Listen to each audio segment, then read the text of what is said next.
Oi, gente! E aí, hoje viemos dar uma aula sobre a teologia do corpo. Já havíamos dado essa aula antes, né, quando éramos namorados, e aí agora a gente recebeu um convite para dar essa aula de novo, e dessa vez com uma nova experiência, uma nova visão, já que agora estamos casados, já que agora somos papais. Sim! Olha, Cecília, vem aí. Pois é.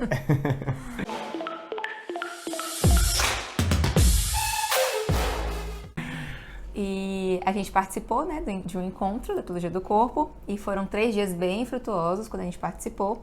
E é claro que a gente não vai conseguir aqui falar tudo isso, né? Tudo que a gente participou lá, foram 3 dias inteiros, né? Com certeza. Mas a gente pegou pontos principais que a gente espera que cresça a curiosidade, né? O interesse para irem mais além, né? Procurarem mais. E aí a gente vai mostrar até os livros, né? Que são muito bons para dar esse norte, né? O primeiro é a Teologia do Corpo, que são as catequeses escritas mesmo do São João Paulo II. E o outro livro é do Christopher West, que ele fala de uma forma bem simples e para iniciantes. Então, vale muito a pena começar com ele também. O próprio Christopher West, né, que foi o principal cara que a gente passou esses 3 dias, né, aprendendo sobre a teologia do corpo. Então... É um estudioso.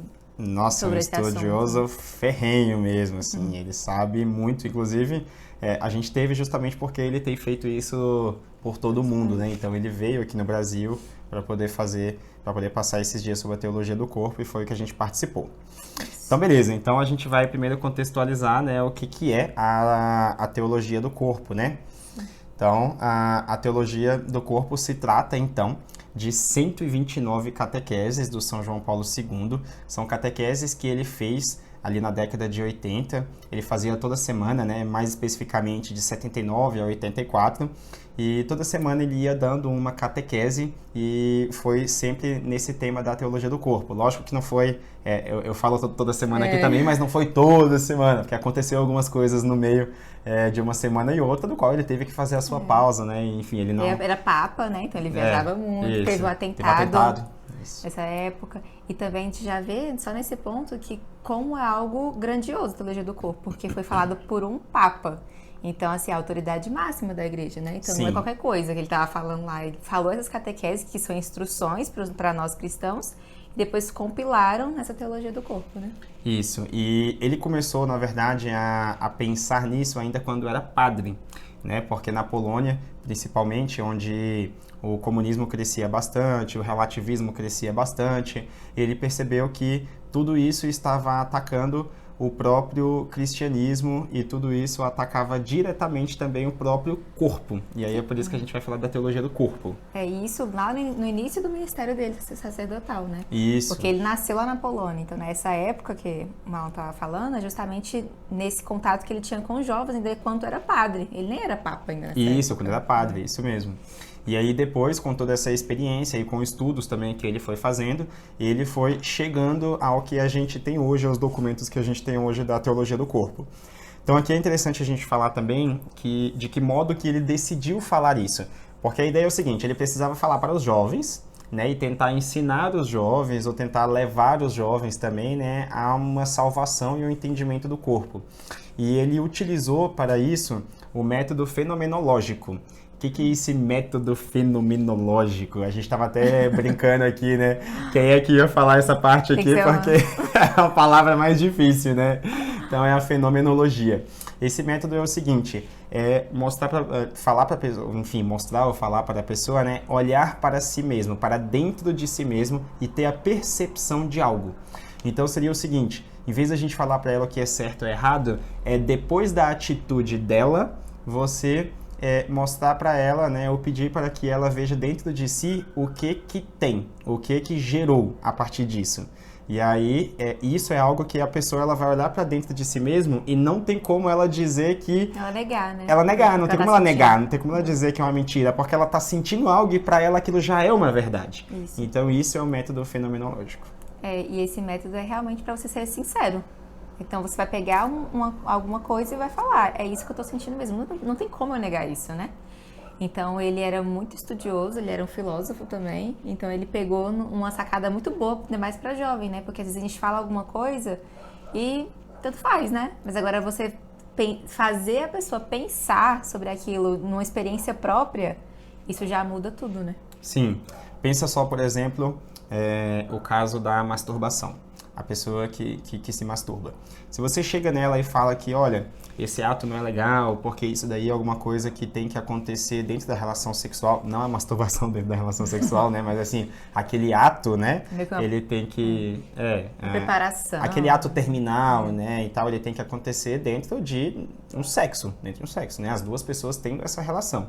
E se falar pra ele, olha, isso tem que acontecer ali, entendeu? Porque de fora isso não é bom, isso não é legal, isso vai fazer mal pra você, porque, enfim, tudo isso tem que também gerar algo maior, como união entre o casal, como gerar uma nova vida, né? A reprodução, tudo isso.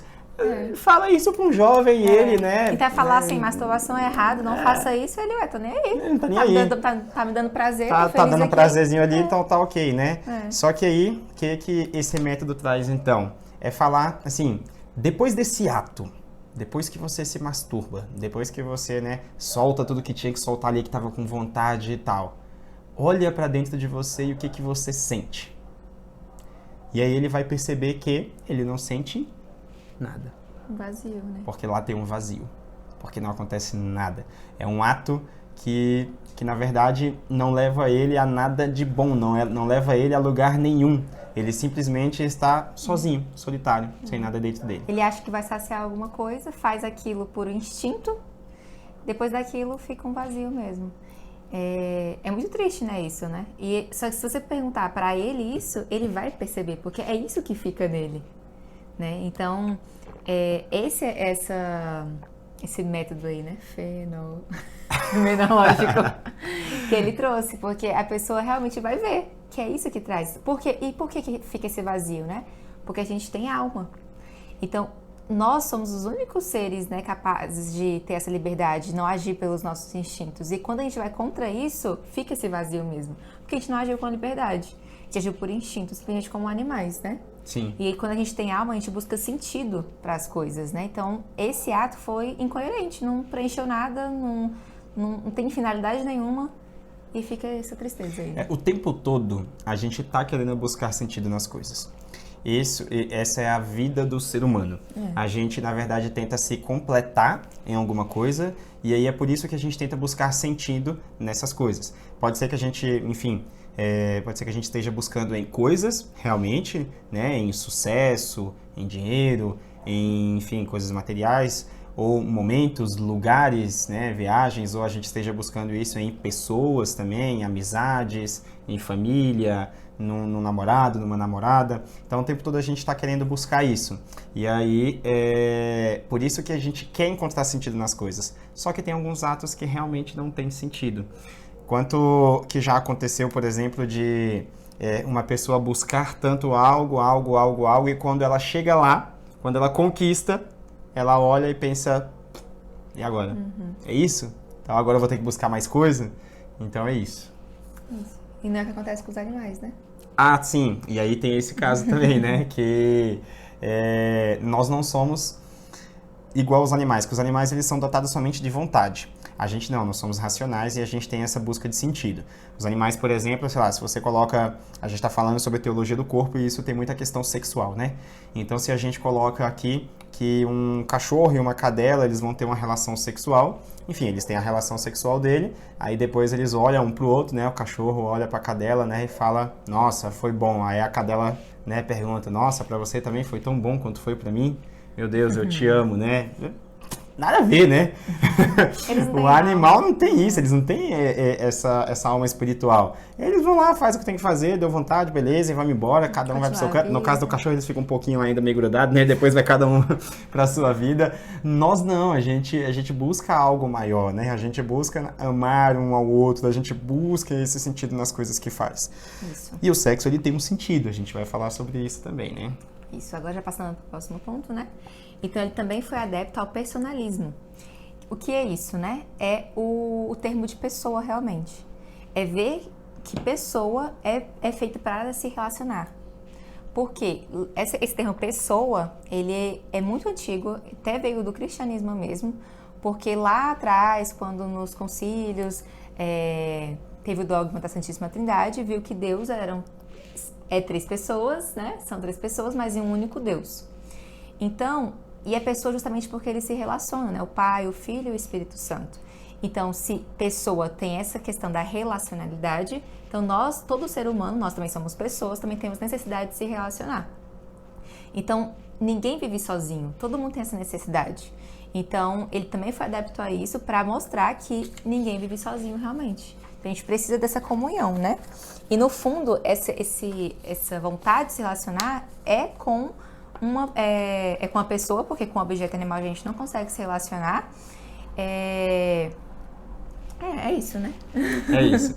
E aí, o nome teologia do corpo também, né? Por que o corpo aqui é tão interessante, né? Porque Deus, ele... E também, a gente nem falou, né? Mas também foi adepto a São Tomás de Aquino, né? E a espiritualidade carmelita. Isso. Vou passar.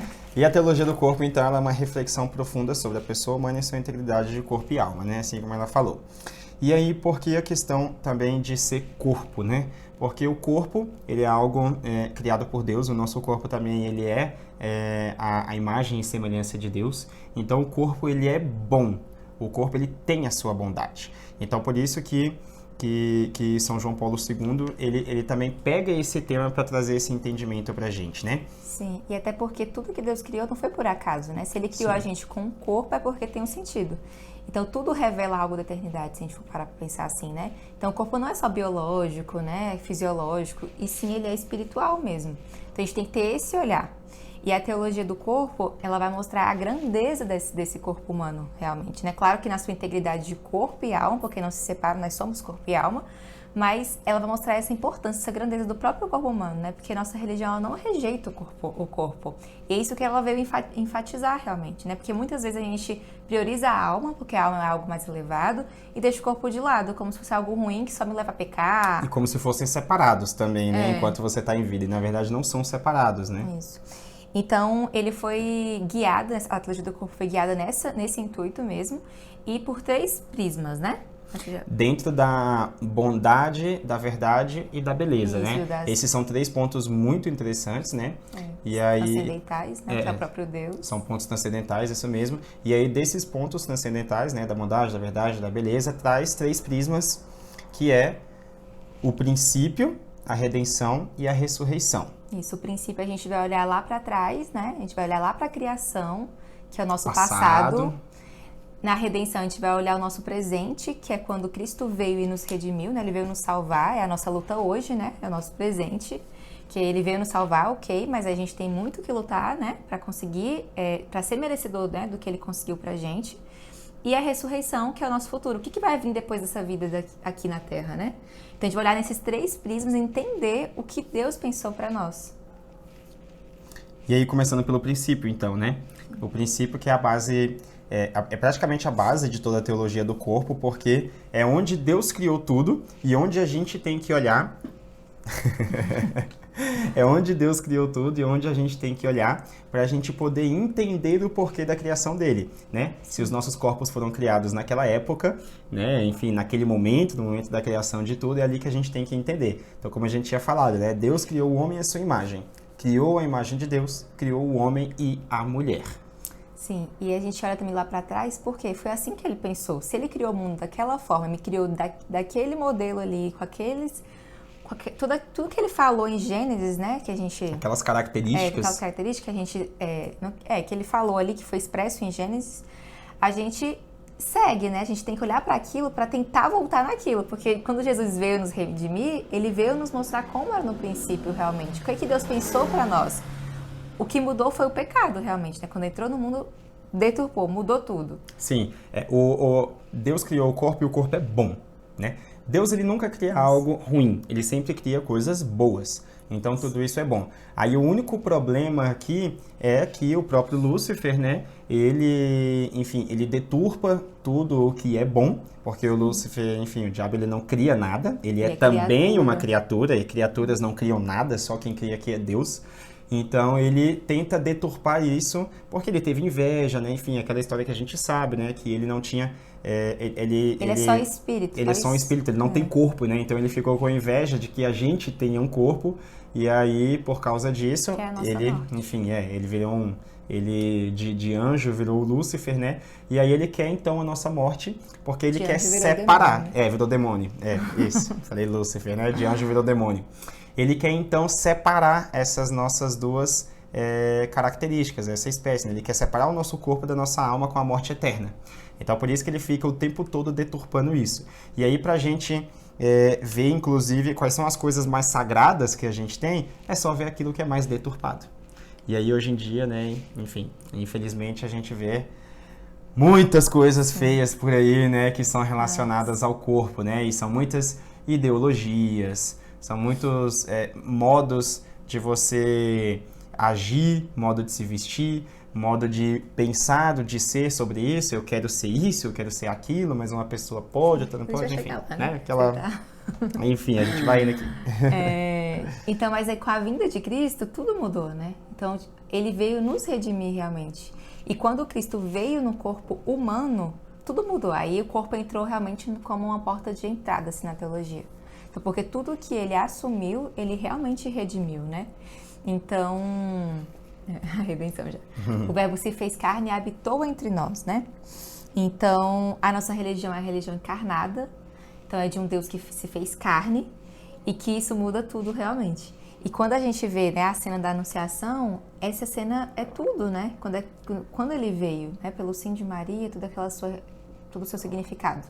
E essa imagem também, onde Maria consola Eva, também mostra ali a história da nossa vida realmente, né? Quando Maria está tocando o rosto de Eva, está sorridente, porque ela está vendo ali que mesmo que Eva esteja triste, né?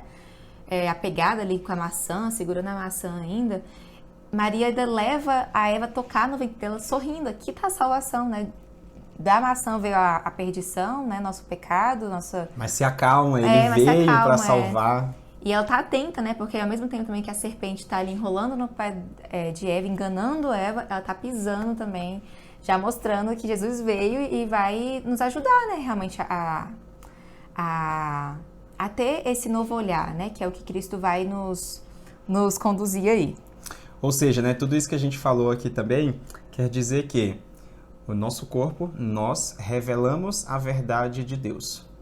Então, isso é muito importante. Nós revelamos a verdade de Deus. A gente só tem que saber também, né, como cuidar dessa revelação. E aí é por isso que o demônio odeia tanto isso. Sim. Então, o demônio ele nunca vai se cansar realmente de tentar nos separar realmente, né, de Deus, separar nosso corpo da nossa alma. Porque ele realmente tem inveja, né, como o Marlon já até falou, que é isso que ele faz, né? E ele não cria nada, ele não tem esse poder. Quem tem poder é Deus, porque ele que é o Criador. Então, tudo que é bom, porque senão contradiz o próprio Deus, né?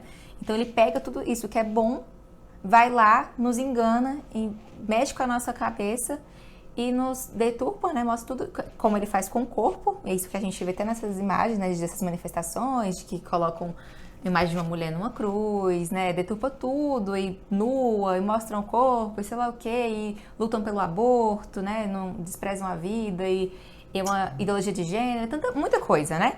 Mas é assim mesmo, porque até é normal a gente até se acostumar com isso, porque o próprio Cristo falou quando estava aqui, né? Quem quiser seguir, pega a sua cruz. Não vai ser fácil. Então a gente está aqui realmente, e a gente vai ser criticado, vão... falar mal, né? Não vão nos entender nossas posturas, mas isso é até algo positivo. Que bom. Se nós somos cristãos, né? Se o próprio Cristo veio, morreu numa cruz, sofreu, quem somos nós para não passar por tudo isso também? Então, um seguidor nunca é maior do que o mestre. Então, a gente está aqui realmente para lutar pela verdade. É isso que a teologia do corpo também veio mostrar, né? Veio nos guiar nesse sentido e nos dar forças, né? Nos dar material realmente para poder falar com as pessoas, mostrar, né? Que é o que a gente está fazendo aqui.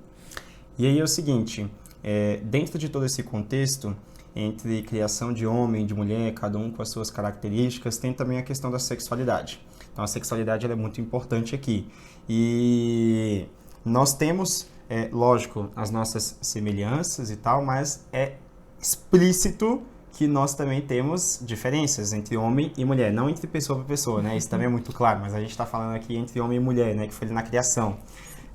Até porque, né? Se fôssemos totalmente iguais, Deus teria criado dois iguais, né? Ou dois homens ou duas mulheres, enfim, não foi assim que ele fez.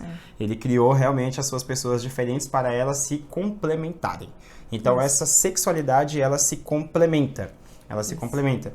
Inclusive, é até estranho de se pensar, se a gente pensa, por exemplo, nas nossas genitálias, elas sozinhas são muito solitárias, são muito, talvez até inúteis, né? Vamos falar aqui. Não faz sentido, né? Se a gente pegar o corpo humano, é tudo perfeito, todos os seus sistemas funcionam independentemente, né, de outra pessoa, mas se a gente pega o sistema reprodutor, ele não funciona, né? Se não tiver ali a complementariedade mesmo. Então, outra coisa. E até isso até mostra, né, que o sentido do sistema reprodutor, que é para gerar uma vida, porque se não tiver esse encaixe, que precisa um do outro, não tem finalidade realmente, né? A gente volta para aquela história que é dos instintos e sei lá o que, né? E também essa questão do corpo. E tem uma coisa nisso também, nessa questão dessa complementação da sexualidade, isso é tão verdade que Deus mostra isso pra gente, não só no homem e na mulher, mas Deus mostra isso pra gente em tudo, em tudo. Então, na planta, no animal, enfim, no céu, na terra, todas as coisas que a gente for parar para pensar, parece que uma coisa está sempre complementando a outra, uma coisa está se reproduzindo com a outra, uma sexualidade ela está se complementando na outra. Tudo se convida a isso. Isso. E a gente tem que pensar que o nosso corpo não é só uma coisa, né? A gente tem que pensar corpo como qualquer coisa. Nosso corpo somos nós mesmos. Seu corpo, né, que ele tá aí, seu corpo não é o que você possui, seu corpo é você. Porque senão a gente pensa assim, tanto faz pro corpo, mas não, todo o nosso ser é moldado pela nossa sexualidade mesmo. Eu nascer mulher e o Marlon nascer homem, molda o nosso ser, molda o nosso modo de agir. Por isso que tem as diferenças, né? Porque tudo é ligado. O meu modo de falar é mais feminino, né? O seu modo de falar é mais masculino, o modo de agir, a gente vê isso claramente todos os dias aqui. O modo de se apresentar para o mundo, ele é diferente. Então, é claro que nós somos diferentes, a gente não tem nem como negar isso, isso é uma verdade absoluta, né? Então, mas a gente tem que sempre pensar que, embora a gente seja diferente, nós temos a mesma dignidade de sermos filhos de Deus, e é isso que importa, nada mais importa. E ver a beleza dessa complementariedade que nós temos juntos, né? Que isso que é o belo, isso que é o bonito, né? Então, por isso que a nossa sexualidade não pode ser vista algo como uma repulsa, como algo que eu tenho que, nossa, eu preciso aceitar, ou é algo sujo. Não, sou eu. Eu nasci assim, e agora eu tenho que viver dessa forma, né? Nada é algo sujo, né? Assim como o sexo também, né? Às vezes a gente olha para o sexo como algo ruim, algo sujo. Sim. Não, o sexo, na verdade, ele é uma criação de Deus. Se Deus criou o homem e a mulher desse jeito, com o sistema reprodutor desse jeito, é porque ele nos convida a utilizá-los dessa maneira. Isso. Até que quando criou Adão e Eva também falou, né? Crescer e se multiplicai. Então, Deus nos convida a fazer isso.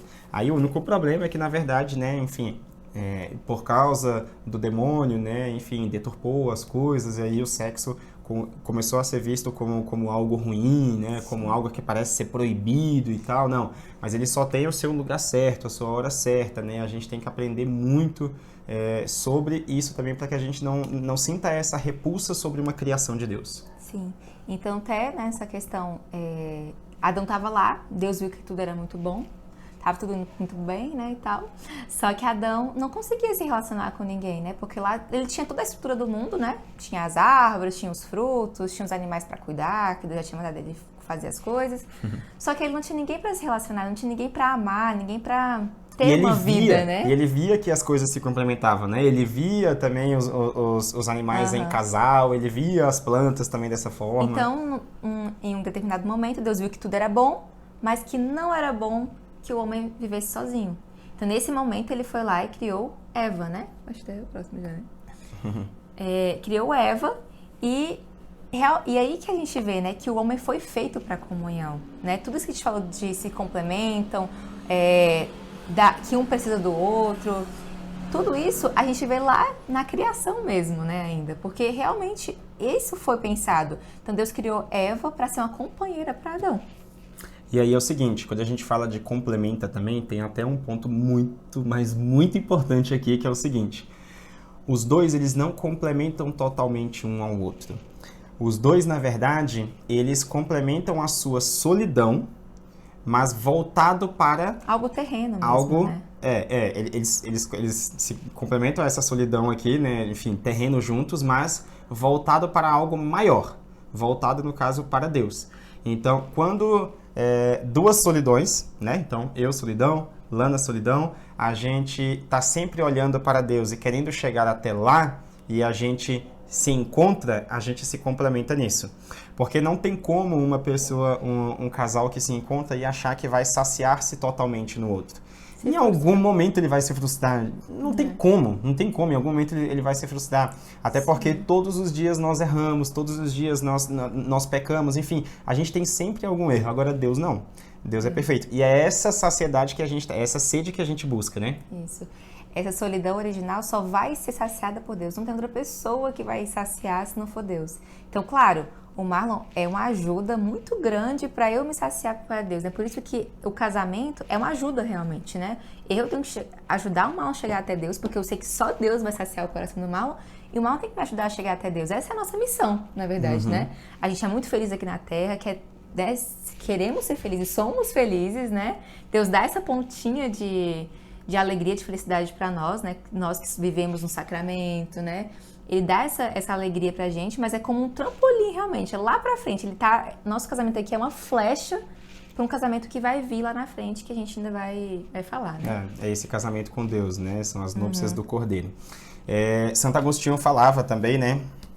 No livro dele, inclusive, não só no livro dele, mas uma frase muito importante de Santo Agostinho, por que nos criastes para vós e o nosso coração está inquieto enquanto não repousar em vós?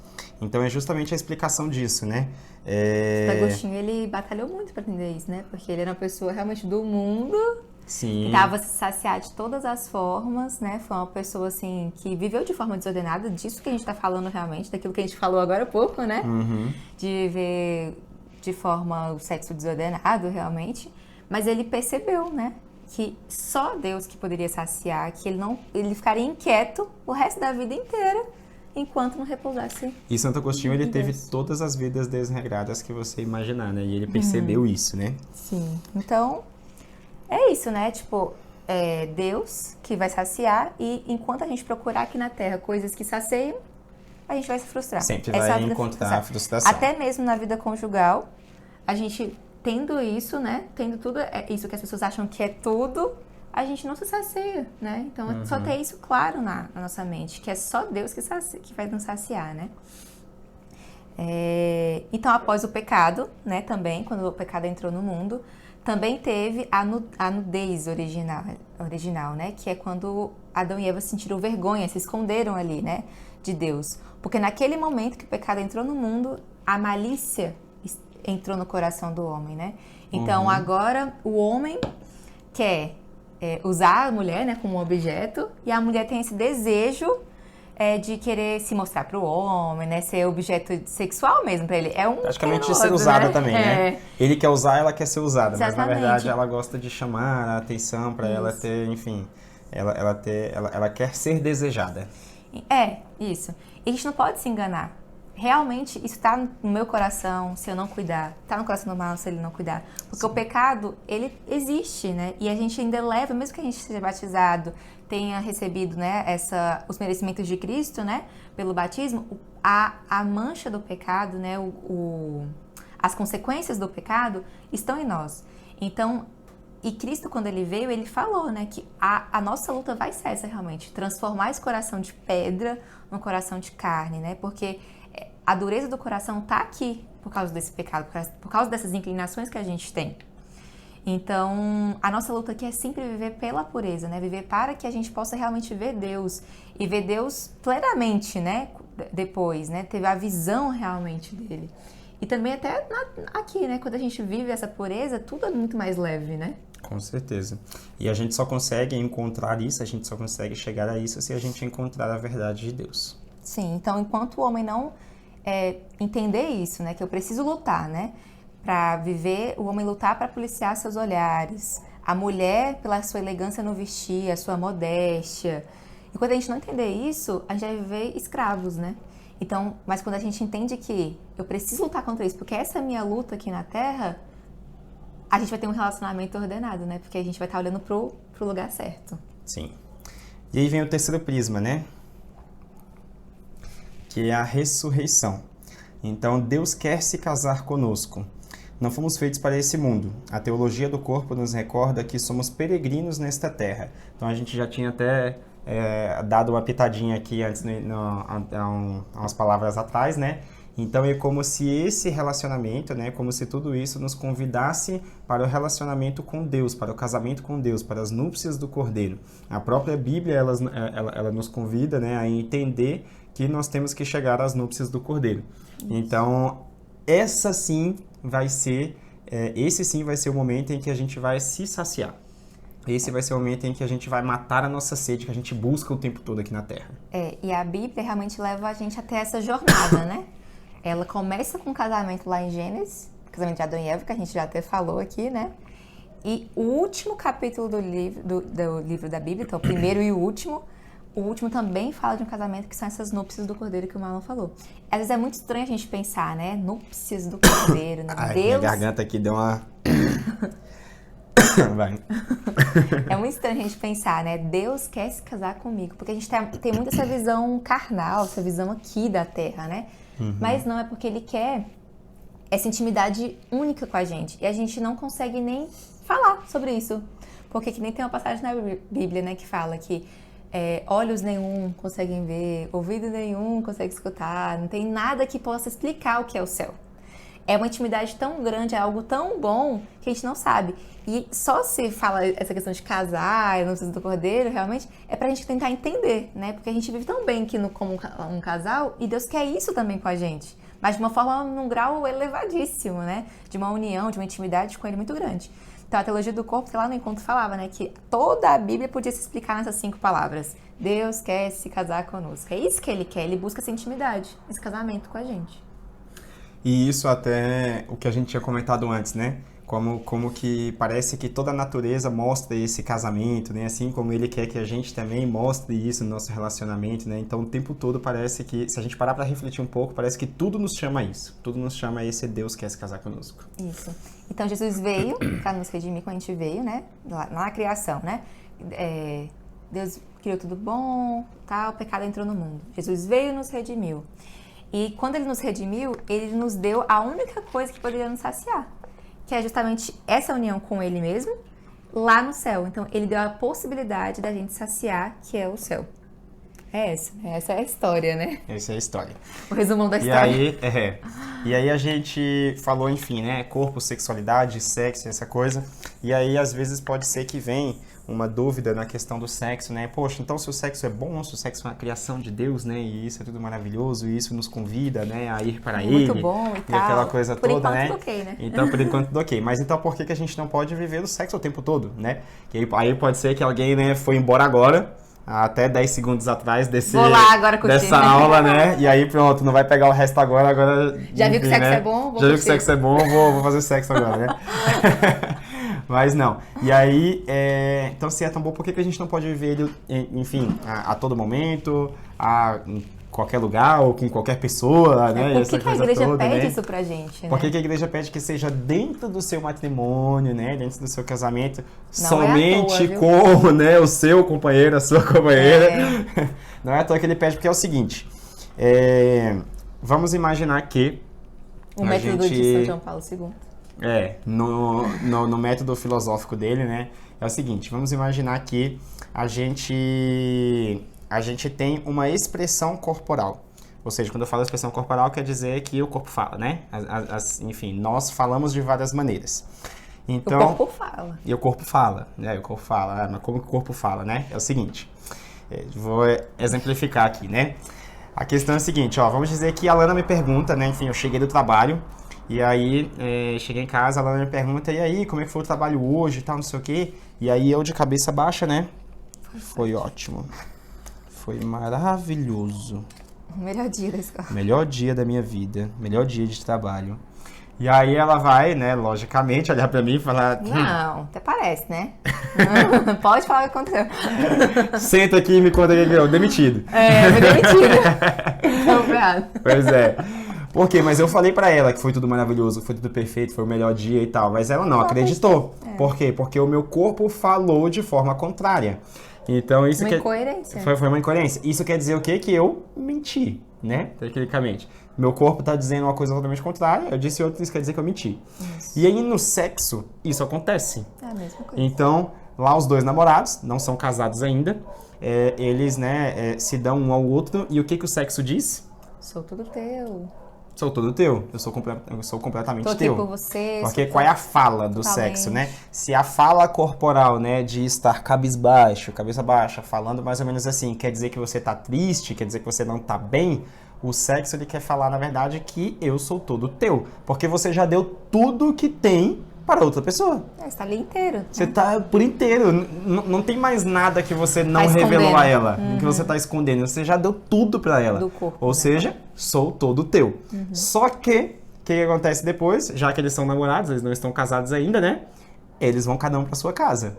Se eles estão na casa de um deles, né? O outro levanta e vai para casa. Ou se eles estão, sei lá, num motel ou em algum lugar, os dois vão cada um para sua casa. E como assim? Sou todo teu E aí, eu sou tudo teu, mas na verdade eu não vou ficar com você agora o resto da minha noite. Eu não vou, né, enfim, o resto da minha vida, na verdade, né? Exatamente. É uma mentira, é uma incoerência.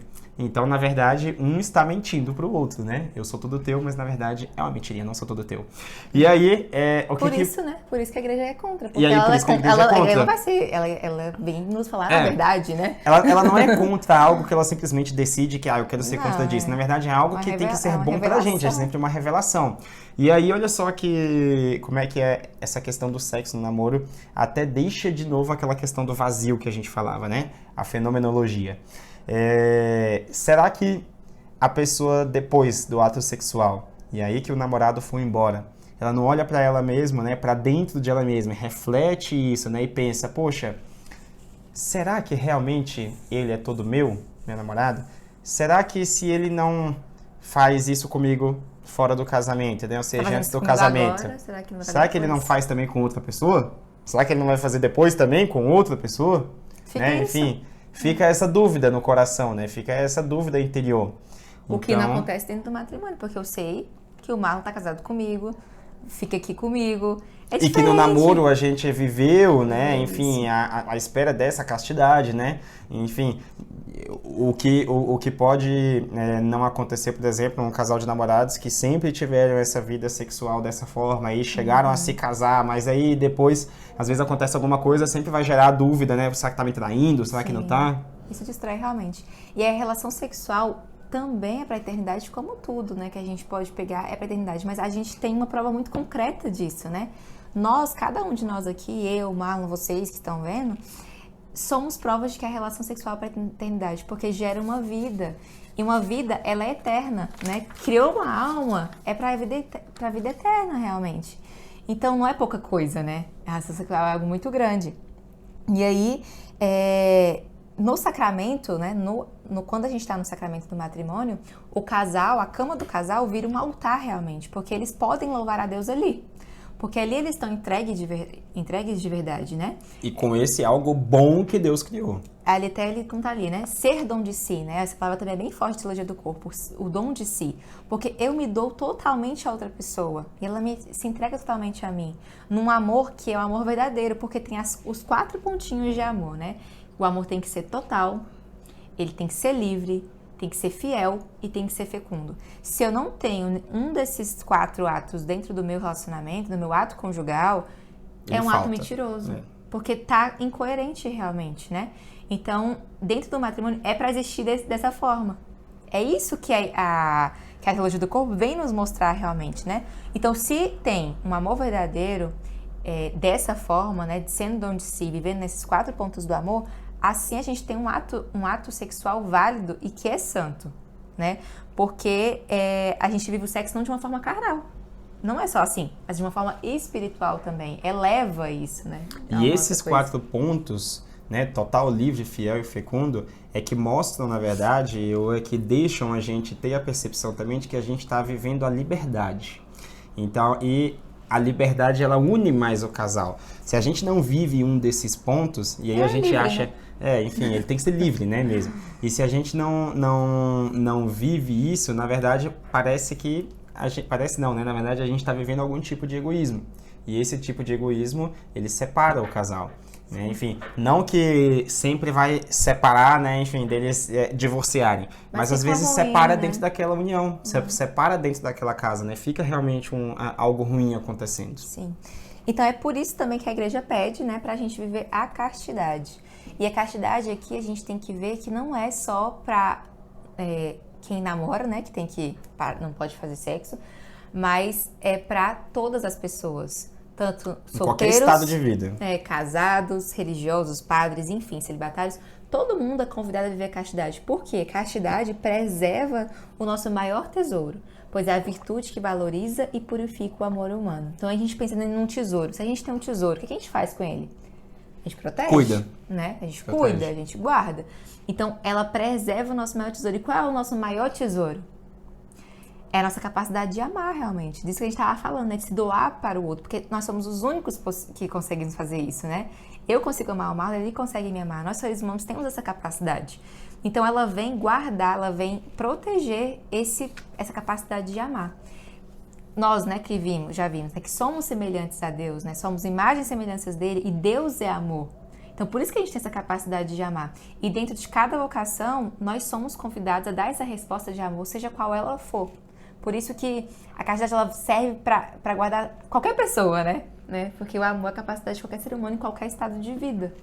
E essa capacidade de amar que a Lana citou, ela se manifesta na nossa vida na sexualidade, né? Através da sexualidade e através da afetividade. E ela só se manifesta, né? O que é o contrário do amor, né?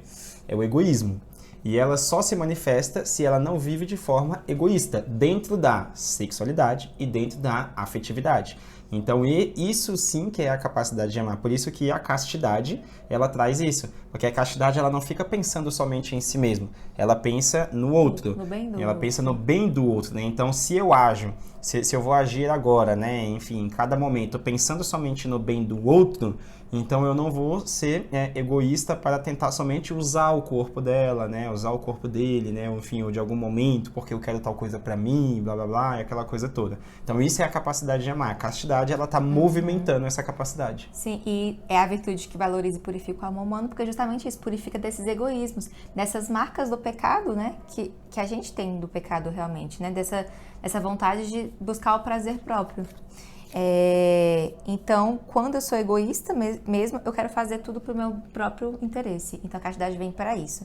E também a castidade, ela vem para colocar o sexo no seu lugar, né? Porque, assim, a gente já viu, né, que é dentro do casamento. E é tão verdade isso, porque ela serve tanto pro matrimônio também, porque a castidade, ela vai mostrar que o sexo não pode nem ser tirado do matrimônio, não existe matrimônio sem o sexo, e nem pode ser fora dele, nem antes dele. Então só pode ser dele, realmente. Porque é o único que faz sentido por todas aquelas coisas que a gente falou agora há pouco. Então a castidade é algo belo, é algo que é grandioso, que deve ser vivido por todos nós, porque preserva. A gente sai de um estado de instinto selvagem para algo humano, e desse humano a gente consegue ir para um divino, né? Que a gente eleva essa nossa sexualidade para Deus, realmente, porque a gente vê o sentido, né, do ato. Um grande exemplo do ato sexual ser somente dentro do matrimônio também é o seguinte: se o sexo ele tem que ser fecundo, vou trazer um dos exemplos aqui somente, né? Se o sexo ele tem que ser fecundo, normalmente os namorados não vão viver uma fecundidade no ato sexual. Porque eles estão namorando ainda. Não tem caso. Provavelmente eles são novos, né? Enfim, eles não têm como ainda ter um bebê, ter uma criança. Então, eles vão realmente ter um ato sexual fecundo? Não vão. Eles vão evitar. Uma traição. Já é um homem ou uma mulher casada e vai ter o ato sexual fora do seu casamento, com outra pessoa. Logicamente que ela não vai pensar, né, que, nossa, eu vou ter um ato sexual fecundo aqui agora, né? E isso eu tô trazendo somente o ponto da fecundidade, né? Então você vê que isso só acontece, só deve acontecer. E quando eu falo deve, é porque deve acontecer também, né, dentro do matrimônio. Dentro do matrimônio também não é bom que não é bom que seja evitado, né? É porque é o que santifica realmente, né? Faz parte da missão, né? A gente casa realmente para ser co-criadores com Cristo, né? Para gerar almas. Então a castidade não é, a gente não pode pensar que a castidade nos reprime, que nos sufoca, que nos aprisiona, nossa, não, ela nos liberta. Como a gente fala, não é possível que não deu para entender Sim. que ele está nos libertando. Ela tá libertando do egoísmo, né? Exatamente. Essa questão da... Quem quer viver com a pessoa egoísta? Não tem como. Não Essa faz questão da própria fecundidade, né? Se um casal já casado, eles vivem somente no seu egoísmo, né? Não querendo ser fecundo, não querendo ter um ato fecundo, eles estão vivendo de forma egoísta, né? Pensando somente nos seus prazeres, né? Na sua facilidade, né? Enfim, às vezes coisas fúteis, como nas suas viagens, no seu trabalho, no que vai... Mas claro, né? Isso que a gente está entrando um pouquinho nesse ponto aqui, mas também já é até um vídeo, né? É um outro assunto também, porque, mas claro, tá dentro disso. É claro que tudo isso acontece, mas também Leonel Umanovich, que é a encíclica do Paulo VI, também a gente sabe que tem os motivos graves que podem ser espaçadas a gravidez, né? Mas claro, a gente tá falando do comum aqui, né? Mas claro que nenhum método contraceptivo, nada que, né, tem essa questão da que aborta mesmo, que mata essa geração de vida, de alma, realmente, né? É errado, né? Então, por isso que o amor tem que ser fecundo, né? Tem que ser total, tem que ser livre, tem que ser fiel, né? Então, é por isso mesmo. Isso. Acho que... E aí, qual é o plano de Deus para nós? Então, a grande pergunta, né? A grande pergunta, né? Qual é o plano de Deus para nós, então, né? Enfim, falamos um monte de coisa, né? Mas é isso que a gente tava falando, né? Tudo isso, Ele né? quer que a gente viva a nossa sexualidade bem, né? Ele quer que a gente se livre desses nossos egoísmos, pecados, inclinações, instintos e sejamos livres realmente, né? Livres, dotados da nossa própria liberdade e com a capacidade de escolher pelo bem. É isso que ele quer, esse é o plano dele, né? E que a gente possa se ver também como um bem, a imagem e semelhança dele também, né? Não como algo ruim, né? Existem pessoas... Ontem, não, foi essa semana. Essa semana eu vi alguém, quando eu estacionei o carro, né, aqui, eu nem te falei isso antes também, mas foi esses dias. Quando eu estacionei o carro, aqui, uma pessoa falou, né? Um cara em frente a uma loja falou: "Eita, mudão, não acaba não, mudão." E aí, bem na hora, tava passando uma mulher na frente e falou bem assim: tem que acabar esse mundo bosta, não sei o que, lá. E aí o cara até se assustou, porque ele tava falando pra uma outra pessoa, um amigo dele, né? Eles estavam trabalhando assim, conversando de longe com o outro. Aí quando a mulher passou na frente dele, falou: "Tem que acabar esse mundo lixo e tal, não sei o que." Aí ele se assustou e olhou com ela assim, ó: "Que isso, minha senhora?" E tal. E aí, para que a gente não tenha essa repulsa. Então a teologia do corpo, ela mostra pra gente que é algo bom realmente isso. A gente só tem que saber como viver, a gente tem que saber como se olhar. Então a gente tem 3 perguntinhas que podem nos ajudar, né, a ter essa resposta, né? Então a gente reflete sobre a nossa origem, de onde eu vim, a gente reflete qual é a minha circunstância, né, quais são as minhas lutas de hoje, quem eu sou, e a gente reflete também para onde eu estou indo, para onde eu vou. Então, assim, qual é a finalidade do meu ser aqui? Fica aí a reflexão. Mas a resposta é uma só, né? A resposta é uma só, né? Que é o que a gente já falou, que nós fomos feitos para o amor, nós fomos feitos para o céu. Então, essa é o nosso caminho, o nosso caminhar aqui na Terra, né? A gente tem que... Tudo que a gente faz aqui tem que ser com um olhar para o céu, realmente. E pensando naquele ponto das núpcias do Cordeiro, né? Isso. E tal, tudo isso. Eu, Lana, como homem, que eu tava falando. Eu, Lana, como mulher, Marlon, como homem, vai dar essa resposta para Deus, né? Essa resposta de amor. Porque nós fomos feitos para o amor e dessa forma a gente vai atingir, né, o céu nas núpcias do Cordeiro, realmente. E para tudo a gente tem que pensar isso. Para tudo, todas as nossas atitudes, né? Todos os nossos atos, eles têm que pensar, né? Isso me aproxima de Deus? Isso está voltado para o céu? E aí, se você sempre leva essa perguntinha para qualquer ato do seu dia a dia, você começa a escolher melhor, né, aquilo para onde o que você deve fazer, para onde você vai. É aquela frase, né, que falam, se a gente fizer dessa forma, tudo que a gente fizer vai ter um tom de eternidade mesmo, né? Porque vai ter o toque de Deus em tudo, né? Então, não estou fazendo só por fazer, não estou fazendo só por, sei lá, uma coisa automática, não. Tudo tem um sentido por trás, porque tem uma finalidade, porque tem aonde eu quero chegar realmente. Então isso é uma luta, isso é algo que para todos os dias, né? Todo dia a gente tem que acordar, oferecer o nosso dia e tentar ser melhor, mais uma vez, né? E terminar o dia lá, né? Vendo fazendo reflexão. Enfim. Então, toda vocação conduz ao amor, né? Então, ao céu. A gente pode pensar, né, quando a gente tá falando aqui muito de casamento, união conjugal, matrimônio, sexo, realmente, se a gente pensa, nossa, então a vocação tem que ser essa, né? A vocação é como se fosse só essa, né? A única vocação para viver o plano de Deus. É como se a teologia do corpo tratasse só dela, mas não. Dentro dos ciclos, né, das catequeses do São João Paulo II na própria teologia do corpo, ele fala lindamente sobre essa questão da vida celibatária. Porque a pessoa que vive, né, a continência sexual, já aqui, né, na Terra, ela já tem uma visão lá da frente, né? Como se ela já vivesse o que a gente vai viver no futuro, como cada um de nós vai viver, né, se Deus quiser. Ela já tem um gostinho antes, ela não precisa. Porque, assim, eu preciso do Marlon para chegar até lá. Ele é a minha flecha, ele é que vai me conduzir. Já a pessoa que vive a vida celibatária, com essa continência sexual... Ela enxergou. Ela já tá vivendo isso agora, né? Então, ela já entendeu, já tem esse amor. Às vezes eu até fico pensando, gente, deve ser um amor muito grande, realmente, né? Tipo assim, eu acho lindo demais. Então, ela já tá vivendo isso antes. E claro que ela vai ter que batalhar também da mesma forma, né? Que ela já tá aqui fazendo isso, ela tá salva, não é assim também, né? Mas ela já sente, ela já tem o sentido. E essas pessoas, né? As freiras, os padres, as pessoas celibatárias, elas nos mostram que como é bom, né? A gente viver também querendo isso, né? Porque elas, como se fossem sinais, realmente, assim, olha, eu tô vivendo isso aqui, tá vendo como vale a pena? Tipo, eu abdiquei de tudo, né? Disso tudo pra isso. Então não é à toa, existe realmente isso. Eu consigo sentir aqui no meu coração, né? Então eu entreguei minha vida pra isso. É muito bonito, né? Sim, com certeza. Eles conseguiram enxergar algo além, né? Na verdade. Lógico que cada um é chamado à sua vocação. Mesmo, né? Cada um é chamado à sua vocação. E a gente precisa ver qual é realmente a nossa vocação, né? O que Deus quer pra gente. Mas é isso, né? Como se depois dessa vida, na verdade, eu e a Lana, a gente não vai mais viver em comunhão um com o outro.